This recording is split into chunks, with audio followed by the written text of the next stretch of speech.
بسم الله الرحمن الرحيم. الحمد لله رب العالمين، والصلاة والسلام على سيدنا ومولانا محمد خاتم النبيين وإمام المرسلين وعلى آله وأصحابه أجمعين وعلى كل من تبعهم بإحسان إلى يوم الدين. أما بعد،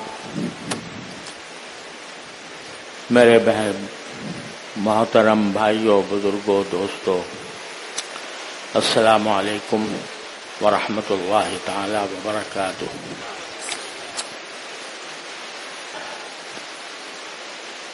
میں پچھلے کافی دنوں سے قرآن کریم کے ایک آیت پر بات کر رہا تھا، جس میں اللہ تبارک و تعالی نے تمام مسلمانوں کو خطاب کرتے ہوئے یہ فرمایا ہے کہ علیکم انفسکم، کہ تم سب کو اپنی اپنی خبر لینی چاہیے، یعنی ہر انسان کو، ہر مسلمان کو یہ چاہیے کہ وہ اپنے حالات کا جائزہ لے کر دیکھے کہ مجھ سے کہاں کہاں غلطیاں ہو رہی ہیں اور ان غلطیوں کی اصلاح کرے۔ یہ اصلاح کی فکر وہ چیز ہے جو بالغ ہونے سے لے کر مرتے دم تک ایک مسلمان کا فریضہ ہے، یعنی کسی بھی حالت میں اس کو اس بات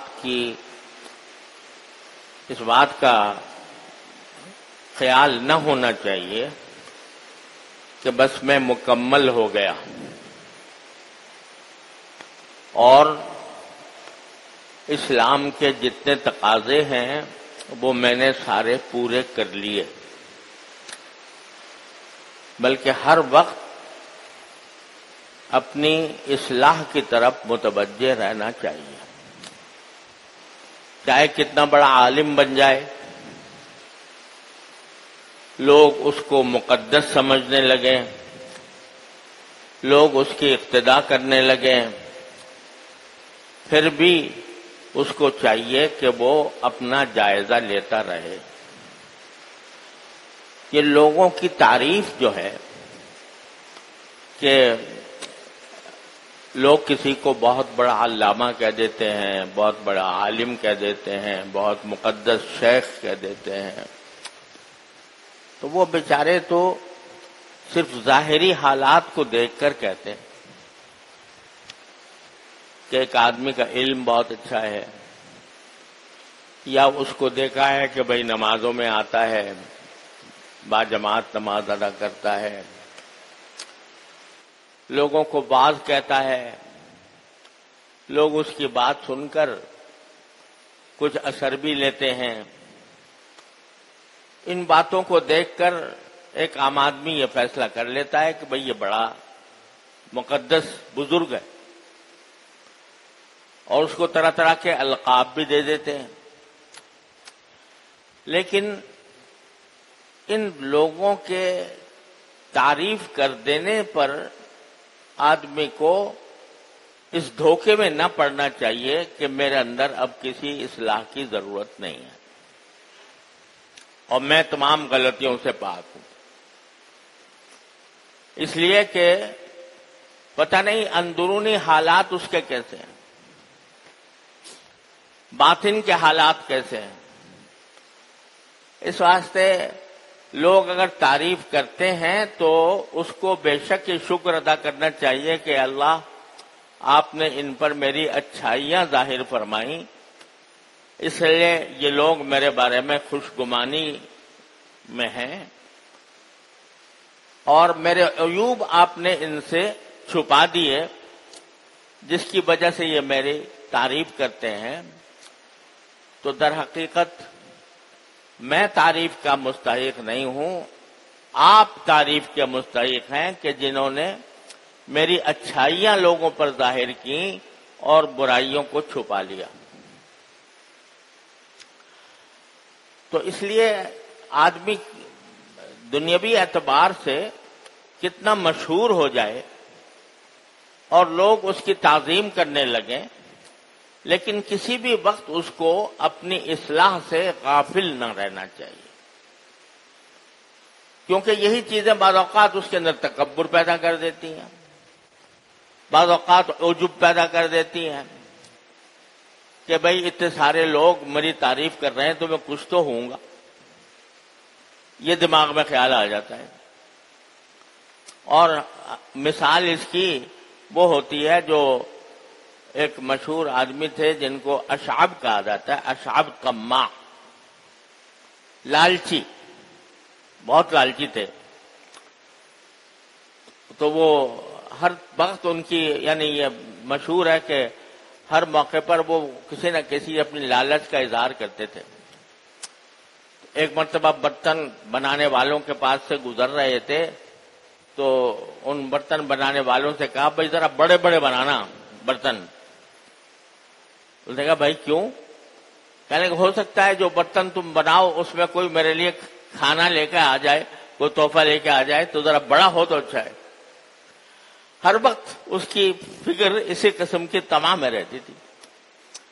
تو کسی نے ایک مرتبہ اس سے کہہ دیا کہ دیکھو بھائی تم یہاں بیٹھے ہو، فلاں جگہ مٹھائی بٹ رہی ہے۔ نہیں بلکہ خود اس نے یہ کہا لوگوں سے کہ ارے بھائی تم یہاں بیٹھے ہو، فلاں جگہ مٹھائی بٹ رہی ہے، وہاں جاؤ۔ لوگ دوڑنے لگے تو خود بھی دوڑنے لگے اس کے پیچھے، اور خود بھی دوڑنے کے کسی نے پوچھا بھائی خود ہی تو تم نے کہا تھا غلط سلط کہ وہاں جگہ مٹھائی بٹ رہی ہے، اور خود ہی دوڑنے میں شروع کر دیا۔ کہنے ہو سکتا ہے میری بات صحیح ہو اور باقی مٹھائی بٹ رہی ہو تو میں محروم کیوں رہ جاؤں؟ تو ایسے ہی حال ہم لوگوں کا ہوتا ہے کہ جب لوگوں نے تعریف کر دی تو سمجھتے ہیں کہ شاید واقعی میں ایسا ہی ہوں گا، جبھی تو اتنی مخلوق میری تعریف کر رہی ہے۔ تو ظاہری اعتبار سے چاہے لوگ تعریف کرتے ہوں، لیکن پھر بھی انسان کو ہر وقت اپنا جائزہ لیتے رہنے کی ضرورت ہے کہ باقی میں اس تعریف کا اہل ہوں یا نہیں، اور میرے اندر کیا خرابی ہے، اس خرابی کو دور کرنے کی فکر کروں۔ تو اس سلسلے میں آپ حضرات سے پہلے بھی عرض کرتا رہا ہوں کہ دین کے تمام شعبوں پر عمل کرنے کے لیے ہر انسان کو اپنا جائزہ لیتے رہنے کی ضرورت ہے۔ دین کے جو احکام ہیں وہ عقائد سے بھی متعلق ہیں، عبادات سے بھی ہیں، معاملات سے بھی ہیں، معاشرت سے بھی ہیں، اخلاق سے بھی ہیں۔ ان پانچوں شعبوں کے اندر میرے اندر کیا کمی ہے، اس کا ہر وقت جائزہ لیتے رہنے کی ضرورت ہے۔ لیکن یہ جائزہ اسی وقت آدمی لے گا جب اس کے پاس تھوڑا بہت علم ہو،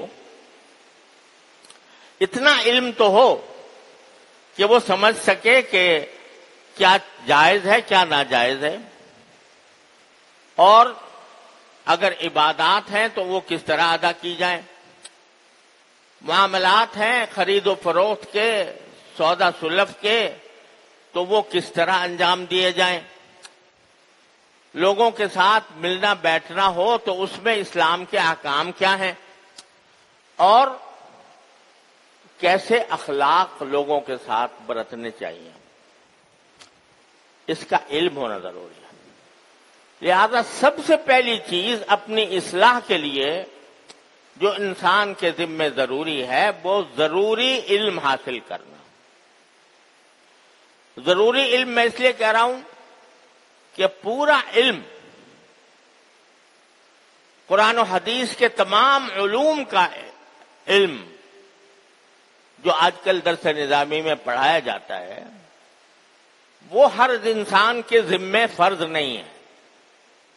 ہر انسان ضرور اسے حاصل کرے، عالم دین بنے، یہ ہر انسان کے ذمے فرض نہیں، لیکن اتنا علم کہ اسے اپنی زندگی گزارنے کے لیے اللہ تبارک و تعالیٰ کے احکام کے مطابق زندگی گزارنے کے لیے جتنی باتیں ضروری ہیں ان کا علم حاصل کرنا ہر مسلمان پر فرض عین ہے.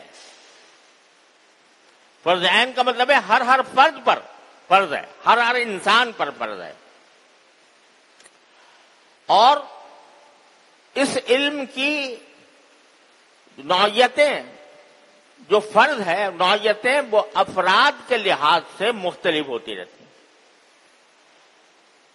جو عبادات ہیں ان کا علم تو ہر مسلمان کے لیے ضروری ہے. نماز کیسے پڑھی جائے، کس طرح نماز صحیح ہوتی ہے، کس طرح غلط ہوتی ہے، کون سی چیز سے نماز فاسد ہو جاتی ہے، کون سی چیز سے صحیح رہتی ہے، یہ تو ہر مسلمان کے لیے ضروری ہے. وضو کیسے کیا جائے، وضو کے اندر کیا فرائض ہیں، کیا سنتیں ہیں، وہ جاننا ہر مسلمان کے لیے ضروری ہے.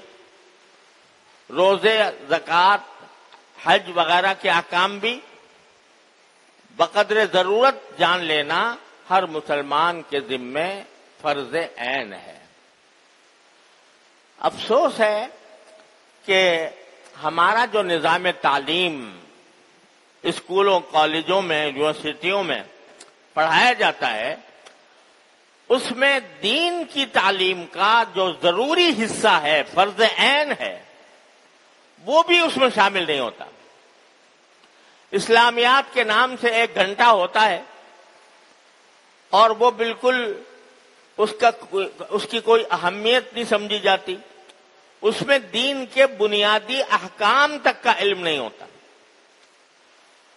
کن چیزوں میں وضو واجب ہوتا ہے، کن چیزوں سے غسل واجب ہو جاتا ہے، غسل کے کیا لوازم ہیں، وضو کے کیا لوازم ہیں، یہ بھی نہیں پڑھایا جاتا.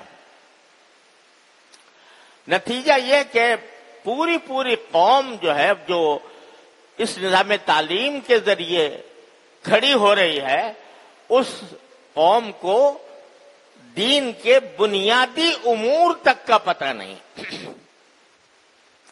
ہم جب کوئی دارالعلوم کے اندر ملازم رکھتے ہیں، ایک تو مدرس ہوتا ہے جو پڑھانے کے لیے رکھا جاتا ہے، لیکن بہت سے انتظامی کاموں کے لیے رکھتے ہیں.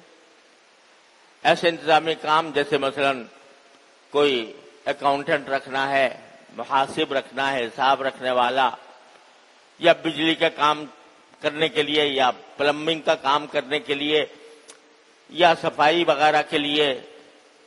تو جب ہم ان کو بلا کر ان سے انٹرویو کرتے ہیں، یعنی ان کی معلومات پوچھتے ہیں، تو اس قدر افسوس ہوتا ہے کہ ان سے وہ پڑھ کے انہوں نے بیچلر بھی کر لیا اور ایم ایس بھی کر لیا اور بڑی بڑی ڈگریاں بھی حاصل کر لیں. ان سے پوچھا کہ بھائی قرآن مجید پڑھا ہے کبھی؟ تو فرماتے ہیں نہیں بھائی پڑھا نہیں پڑھا. بڑی بڑی ڈگریاں حاصل کر لیں لیکن قرآن کریم کو پڑھنا تک نہیں آیا. معنی سمجھنے تو بہت دور کی بات ہے. ان سے پوچھا جائے کہ بھئی کوئی دینی کتاب پڑھی ہے، ایسی کتاب جس میں یہ بتایا گیا ہو کہ وضو کے کیا فرائض ہیں، کیا سنتیں ہیں، کن چیزوں سے وضو ٹوٹتا ہے، کن سے نہیں ٹوٹتا، اور جو غسل کن صورتوں میں واجب ہوتا ہے اور غسل کا طریقہ کیا ہے، تو بے خبر ہوتا ہے. نماز اگر کوئی پڑھ لے تو اس کا احسان ہے، ورنہ نماز کی پابندی کی بھی کوئی ضرورت نہیں، اور اگر ہو بھی تو نماز کے احکام کا پتہ نہیں. نبی کریم سرورت عالم صلی اللہ علیہ وسلم کی سیرت طیبہ، اس کے بارے میں بے خبر ہیں. اور افسوس یہ ہے کہ سیرت طیبہ کے بارے میں ہمارے پاس جو ابتدائی درجات کے طلبہ آتے ہیں ان کو بھی خبر نہیں ہوتی. تو یہ غفلت، دین کے ضروری علم سے غفلت، یہ اس قدر عام ہو چکی ہے کہ کوئی حد و انتہا نہیں۔ یہ تو عبادات کا حال ہے۔ معاملات میں نکاح و طلاق کے مسائل، اس سے اس قدر جہالت ہے کہ کوئی حد و حساب نہیں۔ روزانہ ہمارے دارالفتہ میں مسائل آتے ہیں، اور یہ اتنی کثرت سے آتے ہیں کہ دل بہت ہی رنجیدہ ہوتا ہے۔ ذرا سا جھگڑا ہو گیا میاں بیوی میں اور اٹھا کر 3 طلاقیں دے دی اکٹھی۔ یہ پتہ نہیں کہ 3 طلاقیں دینا ناجائز ہے، اور اگر کوئی دے دے تو اس کے بعد پھر دوبارہ واپسی کا کوئی راستہ نہیں رہتا۔ یہ پتہ نہیں۔ عام طور سے لوگ یہ سمجھتے ہیں کہ بھئی طلاق بغیر 3 مرتبہ کہے ہوئے طلاق ہوتی ہی نہیں، لہذا 3 سے کم پر بس نہیں کرتے۔ اگر 1 طلاق 1 مرتبہ کہہ سمجھتے ہیں طلاق ہی نہیں ہوئی، حالانکہ 1 طلاق دینے سے بھی جو شریعت کا اصل حکم ہے وہ یہ ہے کہ اول تو آپس میں نباہ کرنے کی کوشش کرو، لیکن اگر نباہ نہ ہو رہا ہو، ختم ہی کرنا ہو اس رشتے کو، سوچ سمجھ کر ختم کرو، تو اس میں 1 طلاق دے کے چھوڑ دو، بس۔ 1 طلاق دی، جب عورت کی عدت گزر جائے گی تو خود بخود وہ نکاح سے نکل جائے گی۔ 3 طلاقیں اکٹھی دینا ناجائز ہے، گناہ ہے، اور اس کی وجہ سے اس کی سزا یہ ہے اس گناہ کی کہ اگر بعد میں دوبارہ آپس میں ملاپ ہونے کی کوئی صورت پیدا ہو اور ان کا دل چاہے کہ دوبارہ ہم اس نکاح کو قائم استوار کر لیں، تو 3 طلاقوں کے بعد کوئی راستہ نہیں رہتا۔ اب یہ مسئلہ معلوم نہیں ہے۔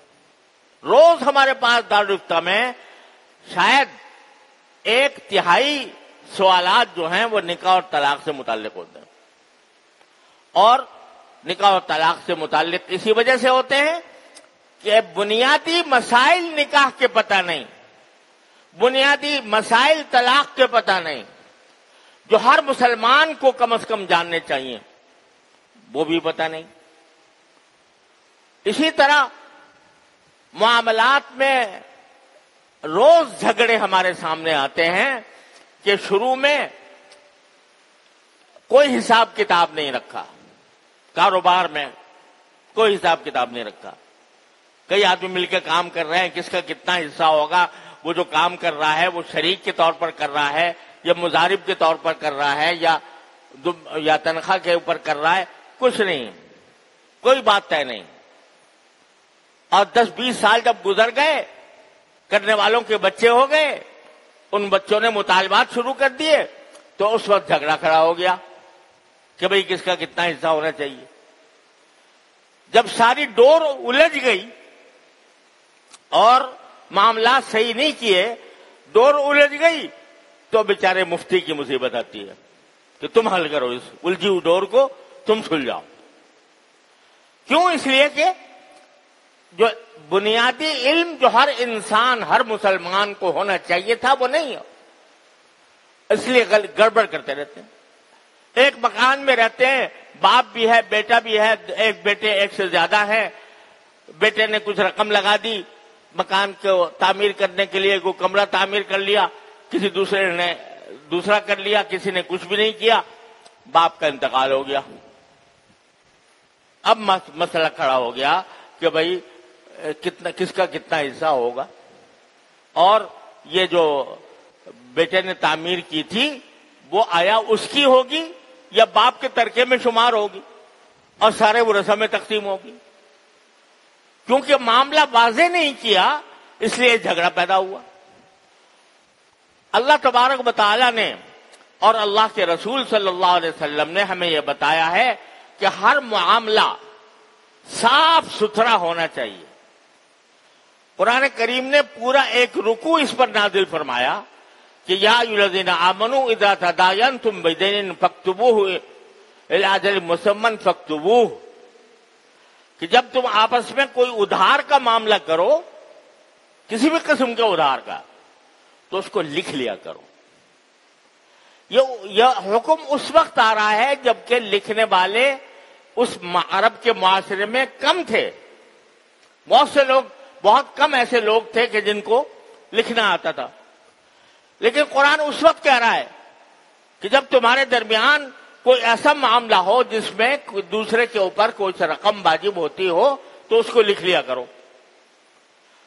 اور پھر یہ فرمایا کہ اگر تمہیں لکھنا نہیں آتا تو وَلْيَكْتُبْ بَيْنَكُمْ كَاتِبٌ بِالْعَدْلِ، تو کوئی لکھنے والے کو بلا لو اور وہ تمہاری بات کو، تمہارے آپس کے معاملے کو انصاف کے ساتھ لکھ دے۔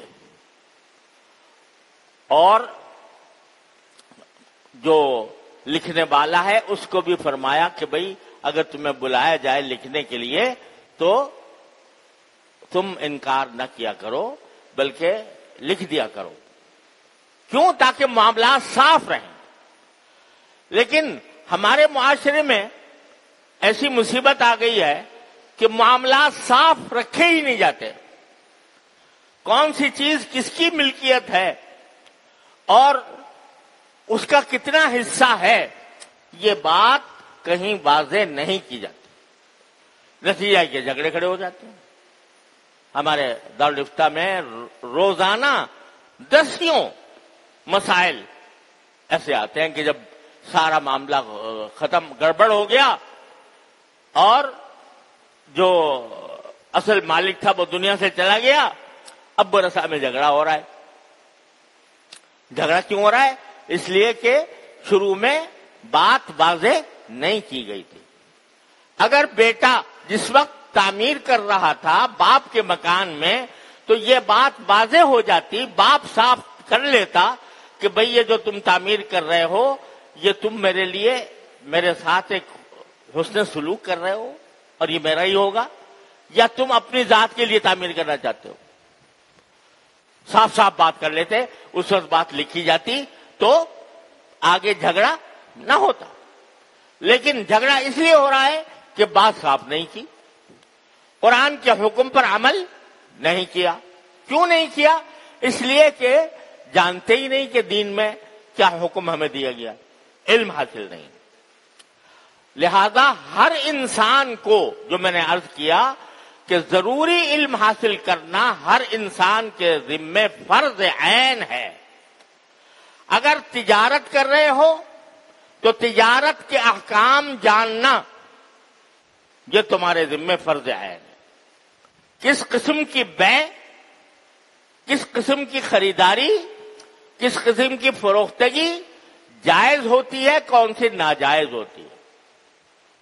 مثلا ایک مثال دیتا ہوں کہ رسول کریم صلی اللہ علیہ وسلم نے ارشاد فرمایا کہ اگر کوئی شخص کوئی چیز خریدے کسی دوسرے انسان سے تو جب تک اس چیز پر قبضہ نہ کر لے اس وقت تک اسے آگے بیچنا جائز نہیں۔ یہ ایک بہت حکیمانہ حکم ہے جس کو ان کے خلاف ورزی کے نتیجے میں آج ہمارے ہاں فساد پھیلا ہوا ہے۔ سٹے بازی کا بازار اسی وجہ سے گرم ہے، اس لیے کہ شریعت نے یہ کہا ہے کہ بھئی جب کوئی چیز تم خریدو کہیں سے تو جب تک تمہارے قبضے میں نہ آ جائے تو اس وقت تک تم اس کو آگے بیچ نہیں سکتے۔ اور آج بازاروں میں اس کا کوئی اہتمام ہی نہیں، کہیں سے خریدا اور خرید کر اس کو آگے وہیں سے وہیں بیچنا شروع کر دیا، اور اسی کی بنیاد پر سٹہ بازی کا بازار کھلا ہوا ہے، اور اس کے نتیجے میں لوگوں کو اربوں خربوں کے نقصانات ہوتے ہیں۔ یہ جو آپ لوگ اخبارات میں پڑھتے ہوں گے اور اس میں خبروں میں دیکھتے ہوں گے کہ اسٹاک ایکسچینج ایک دم سے اوپر چلا گیا، ایک دم سے نیچے چلا گیا، اتنے پوائنٹس کا اضافہ ہو گیا، اتنے پوائنٹس کی کمی ہو گئی، فلاں پر بند ہوا، فلاں مقدار پر شام کو جا کے اتنا گر گیا۔ کوئی ایک قصہ ملک میں ایسا پیش آ گیا کہ جس کی وجہ سے اسٹاک ایکسچینج اوپر چلا گیا کہیں نیچے چلا گیا. یہ کیا ہو رہا ہے؟ یہ سارا بیع قبل القبض ہو رہی ہے، بلکہ بیع مالا یملک ہو رہی ہے. یعنی جو چیز انسان کی ملکیت ہی میں نہیں ہے اس کو فروخت کر رہا ہے. ابھی ملکیت میں آئی ہی نہیں، قبضہ تو درکنار، ابھی ملکیت ہی نہیں آئی، اور اس نے اس کو آگے بیچ دیا اس توقع پر کہ بھئی میں خرید لوں گا، پھر اگر دینے کی نوبت آئی تو میں خرید کے دے دوں گا. یہ سٹہ بازی ہو رہی ہے اسٹاک ایکسچینج میں، اور اس کی وجہ سے ایک دم سے آپ دیکھتے ہیں کہ جو قیمتیں ہیں وہ کئی آسمان تک پہنچ گئیں کسی ایک واقعے کی وجہ سے، اور ایک دم سے نیچے دھڑام سے نیچے گر گئی. یہ کیوں ہو رہا ہے؟ یہ سارا نبی کریم سرور دو عالم صلی اللہ علیہ وسلم کے ارشاد کی خلاف ورزی کی وجہ سے ہو رہا ہے کہ رسول کریم صلی اللہ علیہ وسلم فرمایا لا تبع ما لا تملک، جو چیز تمہاری ملکیت میں نہ ہو اس کو فروخت نہیں کر سکتے. تو اب جو کہ تاجر ہے ایک، تو تاجر کے ذمے فرض ہے، فرض عین ہے کہ وہ خرید و فروخت کے بنیادی مسائل اس کو پتہ ہوں. یہ ایسا ہی فرض ہے جیسے نماز پڑھنا فرض ہے، ایسا ہی فرض ہے جیسے روزہ رکھنا فرض ہے رمضان میں. اب تجارت کے اندر جو لوگ مشغول ہیں ان کو مسائل کا پتہ ہی نہیں، حالانکہ الحمدللہ علماء کرام نے تمام مسائل بہت وضاحت کے ساتھ ہر زبان میں مرتب کر کے لکھے ہوئے ہیں، اور اگر چاہیں تو ان کو بڑے آرام سے سیکھ سکتے ہیں، سمجھ سکتے ہیں. لیکن کیونکہ توجہ نہیں، بس تجارت کرنی ہے، کاروبار کرنا ہے، پیسہ بنانا ہے، اس کے لیے کسی معلومات حاصل کرنے کی ضرورت نہیں. اگر کوئی ملازم ہے کہیں تو اس کو ملازمت کے احکام جاننا اس کے ذمہ فرض ہے. ملازمت کے کیا احکام ہوتے ہیں، ملازم کے کیا حقوق ہیں، اور ملازم کے ذمہ کیا فرائض ہیں، یہ جاننا ضروری ہے. رسول کریم صلی اللہ علیہ وسلم نے ہر انسان کے جو حقوق اور فرائض ہیں وہ کھول کھول کر بیان فرما دی. لوگوں کو یہ حدیث، جو مزدور ملازم ہیں ان کو یہ حدیث بہت یاد ہوتی ہے کہ مزدور کی مزدوری اس کا پسینہ خشک ہونے سے پہلے ادا کر دو. یہ حدیث تو خوب یاد ہے ماشاءاللہ ہر مزدور کو، ہر ملازم کو. لیکن یہ کوئی نہیں سوچتا کہ پسینہ نکلا بھی کہ نہیں. اگر اس کا پسینہ نکلا ہے تو بے شک پسینے سوکھنے سے پہلے اس کی مزدوری واجب ہے، لیکن پسینہ نکلا یا نہیں نکلا یہ بھی تو سوچو.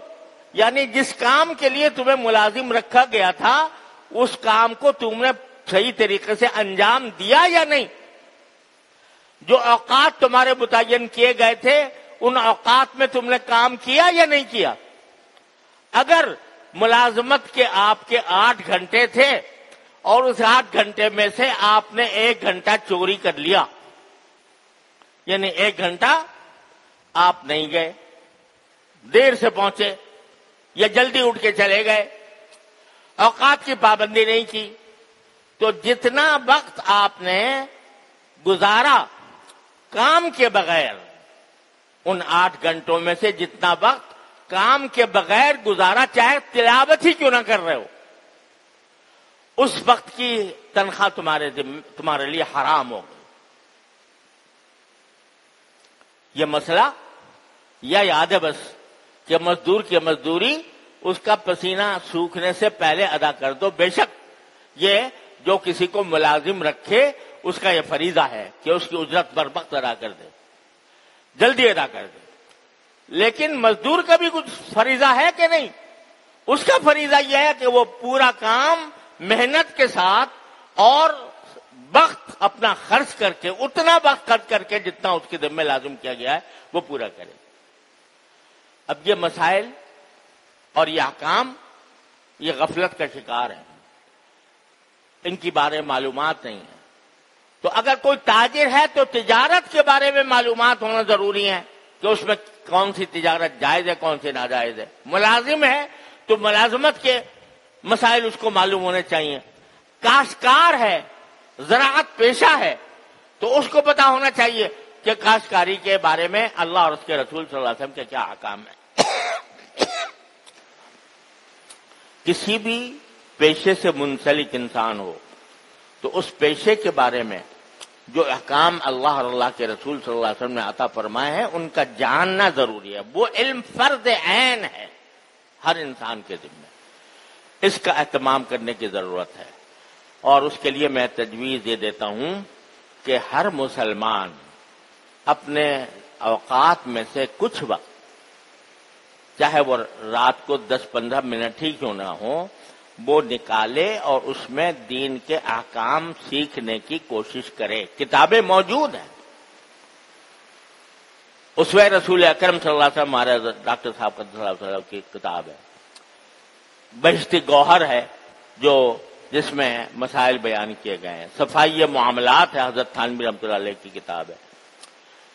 یہ کتابیں بیٹھ کر پڑھے تو رفتہ رفتہ انشاءاللہ اس کو معلومات حاصل ہوتی جائیں گی اور زندگی سنورتی جائے گی۔ اللہ تبارک و تعالیٰ اپنے فضل کرم سے ہم سب کو اس کی توفیق عطا فرمائے۔ وآخر دعوانا الحمدللہ رب العالمین۔